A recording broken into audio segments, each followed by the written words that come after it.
10อย่าลืมเนาะส่งกันเข้ามาหลายเนาะกับรายงานที่2เนาะคือแจกได้เว้าไปเนาะหัวข้อเฮามื้อนี้กับพิเศษเนาะถ้าท่านคิดถึงคำว่าซักเนาะ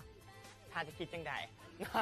เอาเข้ากับสื่อศิลปินที่ว่าจะมาสัมภาษณ์ในมื้อนี้เนาะและที่แน่นอนคำถามทุกคำถามที่ว่ามีรายการส่งกันเข้ามาทางรายการเฮาเนาะมื้อนี้พิเศษแน่นอนเนาะกับเพิ่นว่าศิลปินที่ว่าจะมาสัมภาษณ์ในมื้อนี้เนาะอยากฮู้กับเพิ่นแล้วบ่เนาะตอนนี้พวกเขาก็ตื่นเต้นและก็พร้อมแล้วเนาะกับทางรายการเฮาเนาะตอนนี้มาฮู้จักเพิ่นอีกว่าเนาะกับกลุ่มศิลปินนี่ผู้ที่ขับนั่นเองนะเจ้าสบายดีสบายดีข้าพเจ้าเนาะชิปพูที่คลับข้าพเจ้าอลีพูที่คลับเจ้าเนาะครับเจ้าแจ็คเนาะยังไม่มีกลุ่มเถื่อตอนนี้เจ้าเขาบางคนอาจจะงงเนาะพูที่มันนี่มา2คนเท่าไหร่4คนบอกแมนไปเสร็จมาไปเสร็จบิ๊กลูแล้วก็ก่อนซึ่งติดภารกิจโอ้มื้อนี้มาได้2คนเท่านั้นเจ้าที่จริงต้องเป็น4คนจริงเต็มวงแม่นแล้วเจ้าเนาะหวังว่าโอกาสหน้าคงจะพบกันเลยไหมล่ะว่าถึงกลุ่มศิลปินผู้ที่ขำเนาะกาเป็นกลุ่มศิลปินหนึ่งที่ว่าถูกถามไลน์กันเลยจากทางรายการเขาตามคำมีห้องต้องการเนาะมื้อนี้มาแล้วเนาะคำถามอย่างที่ว่าจะส่งมาถามเพิ่นกระส่งมาได้ที่หมายเลข1010แต่ว่าหลายท่านก็อาจสิฮู้เนาะเพราะว่าเป็นจิงเกิลทำอีทกาผลงานเพลงซักบ่เจ้าแม่นละเจ้าทับอีททับซิงเกิลทับอีทมีซิงเกิล First Love อ๋อแม่นที่ว่าได้ปล่อยทางโทรภาพแล้วก็เจ้าไม่แล้วแต่ว่าเปิดตัวเป็นทางการรู้สึกว่าจะเป็นผลงานเพลงซักบ่แม่นละเจ้าเนาะปัจจุบันเด้ผู้ที่ขับนี่สังกัดอยู่ค่ายอินดี้เรคคอร์ดกันเลยมา4คนกันเลยกลุ่มนี้แม่นเจ้าว่าง่ายๆคือเป็นศิลปินน้องใหม่จากค่ายอินดี้เรคคอร์ดเจ้าสำหรับแนวเพลงเด้ผลงานเพลงซักนี่เป็นแนวเพลงจังได๋เป็นแนวเพลงค่ายเป็นแนวเพลงฮิปฮอปแหละแต่ชิมีหลายๆกินแบบปนผสมกันแต่ว่าจุดพิเศษของเพลงซักนี่มันจะเป็นสังเกตว่ามันจะมี2ดนตรีมีคล้ายๆเป็นตัวนึงซ่าและตัวนึงจะไว้เป็นท่อนฮุกนะเจ้าประมาณว่าง่ายๆคือเฮ็ดให้คนม่วนได้แม่ละมีหลายๆกินเนาะมีรายการเขาก็ถามมาว่ามีกินหอมบ่กินอย่างบ่ที่บอกเข้าไปแม่นะโมโหบ่แม่นบ่หลายมีกินหอมอยู่ในอัลบั้มของผู้ที่ใกล้สิปล่อยเคยพร้อมงานหลายๆงานอาจสิเห็นได้ยินเนาะถ้าว่าบางทีมีแฟนๆเพิ่นเนาะอาจสิไปกอซียูเทิงเวทีบางทีมีคอนเสิร์ตเกินกาเป็นผลงานเพลงหลากหลายผลงานเพลงที่ว่าขึ้นห้องกันจะเปิดโตกับผลงานเพลงซักแม่นบ่เจ้ากับผลงานเพลงนี่เด้ผลงานเพลงซักนี่เด้มีชื่อเป็นมาจังได๋จึงต้องใส่ว่าชื่อเพลงซักอลีรอนบ่อลีหมายซักนี่มันเป็นคำนำหน้าของทุกอย่างเนาะก็คือซักเครื่องซักประมาณแบบจังได๋วะเป็นคำนำหน้าเนาะคำนำหน้าคล้ายๆแบบเขามาผู้หญิงคนนึงแล้วเขาจะแบบบ่มักเขาน่ะขอเบอร์ก็บ่ให้แบบ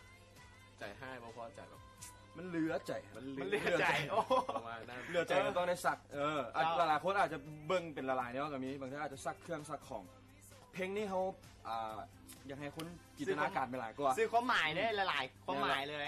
แต่ที่จริงก็ว่าถึงโลกมหักนี่แหละเนาะมอตัวทุกคนเลยอาจจะเกิดขึ้นกับทุกคนเจ้าก็ผลงานเพลงคือสมมติดีใจดีก็สักดีสักงอได้เวลาเขาไปเห็น MV เนาะซึ่งมีแก้วคุงเป็นไผ่น้ำหน้าไอ้แก้วคุงออกมาเสียใจอันนั้นเป็นคาแรคเตอร์เสียใจแล้วแบบถือผู้สาวทีมย่างไปทั้งหมดทางแบบแมนวะยูซีแยกไฟแดงอีกประมาณท่านหลายคนเห็นตอนท้าย MV นะม่วนเลย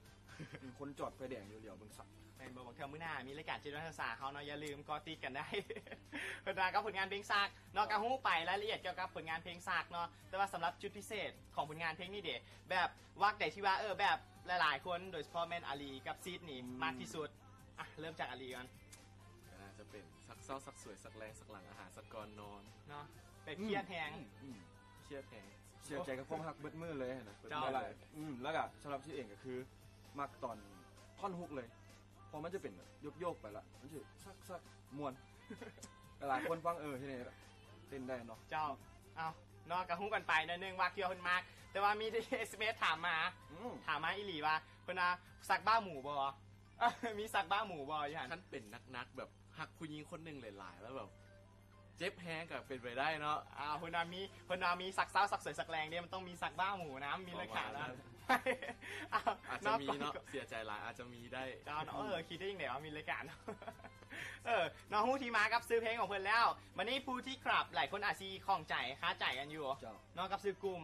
เจ้าเป็นไปเป็นมาจังไหนอีกแล้วจึงตั้งว่าผู้ที่ขับได้เป็นแบบที่ว่าติดปากกับหลายๆทางกันเลยอาจสิคิดถึงกลุ่มศิลปินที่ชอบผู้ที่ขับประมาณนี้เจ้าผู้ที่ขับให้อะไร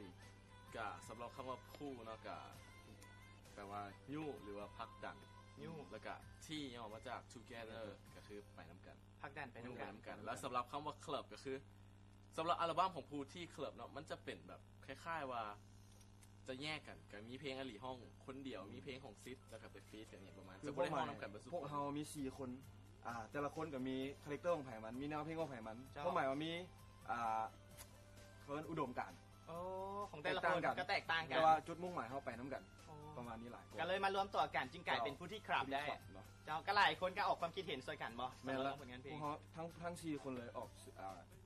สื่อผู้ที่ขับมา เจ้าเนาะหลายคนก็อาจซีหายข้อคงใจกันแล้วเนาะอยู่ในใจตอนนี้เพราะว่าก็มีหลายๆคำถามเลยที่ว่าตั้งกันมาเนาะแล้วเรื่อง MV นี่ปล่อยออกมาเมื่อทำอีทชื่อคอกันเข้ามาแบบ SMS รายการเท่านี้แบบเต็มเลย เพลงซัก ขอบใจอะไร เจ้าอยากถามว่าแบบผลงานเพลงซักนี่ก็แบบรู้สึกจริงไหนที่ว่าปล่อยออกมาลามีผลตอบรับชีวะแบบดีประมาณนี้ ก็รู้สึกดีใจเนาะเพราะว่าเพลงนี้เฮาปล่อยทาง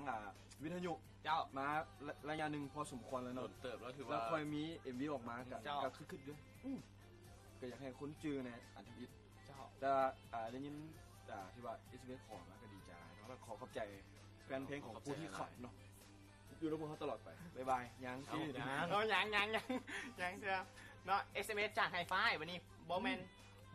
นเพื่อนมีที่ว่าอยู่ทางประเทศเพื่อนบ้านเขาก็หับสมกันอยู่ทางต่างประเทศก็หับสมกันอยู่เพื่อนถามว่า MV นี่ก็รู้สึกว่ามีการพัฒนาขึ้นหลายๆกันเลยโดยเฉพาะแมนผลงานเพลงนี้ซักเนาะมีรายการเขาก็ถามมาว่าผลงานเพลงนี้หายากบ่กับผลงานเพลงซักแบบแสดงออกมาแบบเรื่องคาแรคเตอร์ของแต่ละคนก็แตกต่างกันแล้วล่ะแบบมันทายยากบ่อะ สำหรับเรื่องถ่ายเนาะ เจ้า สำหรับความยากมันก็จะมีความยากอยู่บางบอลว่าแสงบ่พออย่างประมาณนี้แล้วก็ในสตูก็จะมีปัญหาเรื่องจัดแสงจัดอย่างเพราะว่าเขาจะเน้นเกี่ยวกับเอฟเฟกต์อย่างในสตูหลาย แต่ก็ว่ากระโบปัญหาหลายเพราะว่าคนไทยละทีมงานกับพร้อมทุกอย่างเนาะแล้วก็ความสามารถ เจ้าโอ้เนาะก็ถือว่าเรื่องจัดไฟแต่ว่าการเรื่องคาแรคเตอร์ของแต่ละคนการแสดงออกมาตามเป็นตนของตัวเองเลย เพราะพวกเขาจะเฮ็ดเวียกที่กันเองเนาะสลายกว่า โอเคเนาะหายข้อข้องใจไปหลายเติบละแต่ว่ามีหลักๆคนหนึ่งเลยอยู่ใน MV อาจสิฮู้กันเนาะคันเอาถึงผลงานเพลงซากมาไอ้แก้วคุง หลายคนจือเนาะ แม่ละไปเดินมาจังไหนไปเอาเพิ่นมาได้ตัวนี้ ประ นี่ มาณ มันต้องขึ้นของ ก่อน ก่อนเนาะก่อนผู้ที่ ก็คือปกติเขาไปขึ้นคอนเสิร์ตแล้วไอ้แก้วคงจะเป็นพิธีกรตลอด แม่ละ แล้วแบบเวลาเขาขึ้นคอนเสิร์ตไปแล้วเราลงมาซุบเวอร์อย่างประมาณเราเย้ยตลอดเห็นแล้วแบบเต้นน้ำตลอดกันเลย MV เพลงสักเอาเรามาเต้นเห็นไหม ค่อนข้างที่ว่าจะมวนกับเวียกที่ว่าเราเฮ็ด เจ้าแมน แล้วก็อีกอย่างหนึงคือว่าคือสิบุมีไผ่เฮ็ดได้แบบนั้นแล้วเนาะ แม่เนาะไอ้แก้วเบิ่งอยู่ตอนนี้ แก้ว เนาะ คนเดียว มีแต่เราคนเดียวเนาะไอ้แก้วก็เฮ็ดได้สำหรับนางเอกเด็กก็มีหลายๆคนก็ถามมาว่าเป็นนางเอกอยู่ในค่ายกันเลยบ่หรือว่าเป็นศิลปินอยู่ในค่ายอินดี้เรคคอร์ดเลยบ่หรือว่าเป็นจังไดมาจังไดนางเอก สาวนอกวงการเนาะ คนนอกวงการกันเลย ก็ก่อนอีกแล้วเนาะ ก่อนเป็นคนหามาอีกละ เอาอีกแล้วเนาะเนาะ เพิ่นไป เอา ปิ้ง เป็น กัน ว่า บ่จังได๋ก็บ่ฮู้แล้ว เอาบอสิมีเรื่องนะครับ เอาเนาะมาแต่2คนกันแต่ว่ากระสั่งบรรยากาศที่ว่ารายการเฮาก็ได้ประมาณนี้แต่ว่าเนื่องจากเวลาเฮาก็ค่อนข้างที่ว่าจะน้อยเนี่ยเนาะกาสุดท้ายกันแล้วก็อยากให้ทั้ง2คนเลยอาลีกับซิดฝากถึงผลงานเพลงหรือว่าอัลบั้มเต็มๆที่ว่าจะปล่อยออกมาหรือว่าจะเป็นอัลบั้มรวมบ่จะเป็นคอนเสิร์ตบ่ให้ฝากกันเลย ประมาณนี้ อ๋อเรื่องอัลบั้มเนาะก็ เจ้า โมนี่แล้วพวกเขาเฮ็ดเพลงที่ว่าแล้วประมาณหลายกว่า 80% แล้วคือว่า ประมาณ ใกล้ๆนี่แหละ 85.75%เนาะ แม่นแล้วเนาะ ใกล้ละ เป็นอัลบั้มเต็มเลย อัล เป็นอัลบั้มเต็มข แต่ อง ว่า ผู้ที่ขับเลย ก่อนอัลบั้มเต็มนี่จะมีอัลบั้มเฟรชคือเพลงสักเขาจะอยู่ในอัลบั้มเฟรชของ Indie Record เนาะ เจ้าโอเคเนาะสำหรับเรื่องคอนเสิร์ตเด็ดวันนี้เพราะว่าเห็นกาแจ็คก็เป็นคนหนึ่งเนาะที่ว่าติดตามคอนเสิร์ตหลากหลายบอเนาะเดี๋ยวเฉพาะเห็นเลยผู้ที่ขับขึ้นตลอดทุกงานเนาะ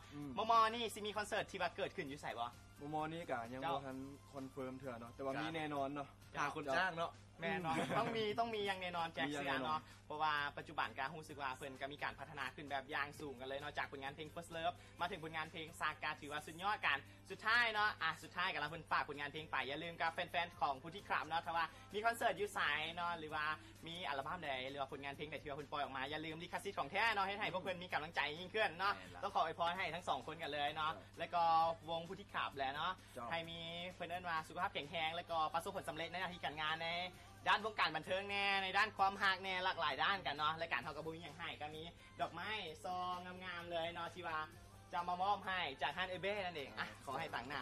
มอบไปเลยเจ้าเนาะ ขอบใจแทนก่อนกับลูเนี่ยเนาะ เจ้าโอเคหวังว่า หวังว่าโอกาสหน้าคงจะได้พบทั้ง4คนกันเลยเนาะในกับผลงานเพลงใหม่ เจ้า จ้าโอเคเนาะขอบใจหลายเนาะครับ ขอบใจ สองหนุ่มค ก็ รับ เข้า เนาะ ใจ พบกันแน่นอนนะกับพวกเขาพูดชิคเลย จ้าโอเคบ่เป็นอย่างแต่ว่าตอนนี้เนาะรู้สึกว่ากำมีรายการเลยค้นกันเลยคองคอยท่าเนาะกับผลงานเพลงซากว่าผลงานเพลงเพิ่นจะเป็นแนวใดเนาะเบิ่งแล้วเบิ่งอีกขอกันเข้ามาทุกมื้อกันเลยเนาะแจ้งมั่นใจว่าต้องขอกันเข้ามาแต่อย่าลืมเลขเจ็ดส่งมาที1010เนาะสำหรับตอนนี้ผลงานเพลงซากเนาะเกี่ยมพร้อมกันแล้วเนาะให้มีรายการไปอัพโซมกันเนาะพร้อมลาด้วยครับผู้ที่ขับเนาะ2คนกันเลยสบายดี